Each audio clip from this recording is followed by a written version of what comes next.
জাতীয় ঐকমত্য কমিশন দ্রুততম সময়ের মধ্যে একটি জাতীয় সনদ তৈরি করতে চায় বলে জানিয়েছেন ঐকমত্য কমিশনের সহ সভাপতি ডক্টর আলী রিয়াজ।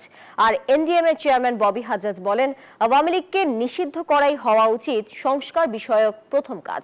জাতীয় ঐকমত্য কমিশনের সাথে এনডিএম এর সাথে বৈঠক শেষে এসব মন্তব্য করেন তারা।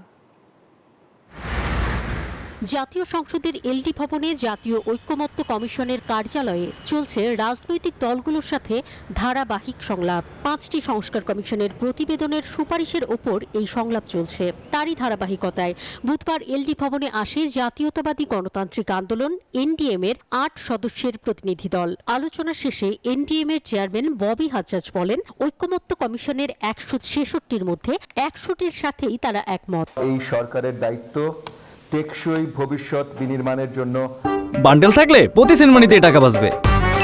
বিকাশ সেনমানি বান্ডেল কিনে জিতুন প্রতি লেনদেনে। ফ্যাসিবাদ সংগঠন হিসেবে আওয়ামী লীগের বিচার করা, কারণ আওয়ামী লীগকে নিষিদ্ধ করাই সর্বপ্রথম সংস্কার বলে আমরা মনে করি। ঐকমত্য কমিশনের সহ সভাপতি অধ্যাপক ডক্টর আলী রিয়াজ মনে করেন, ফ্যাসিবাদ দূর করার ঐক্য আবারও ফিরে আসবে। মে মাসের মাঝামাঝিতে রাজনৈতিক দলের সাথে প্রাথমিক আলাপ শেষ হবে। দ্রুত জাতীয় সনদও তৈরি করতে চান তারা। যত দ্রুততার সঙ্গে সম্ভব একটি জাতীয় সনদের জায়গায় পৌঁছানো, এবং এই কমিশনের মেয়াদ যেহেতু জুলাই মাসের মাঝামাঝি পর্যন্ত, আমরা প্রাথমিক পর্যায়ে আশা করছি যে প্রাথমিক আলোচনাটা আমরা মে মাসের মাঝামাঝি পর্যায়ে শেষ করতে পারবো, এবং তারপরে আমরা পরবর্তী ধাপে অগ্রসর হতে পারবো।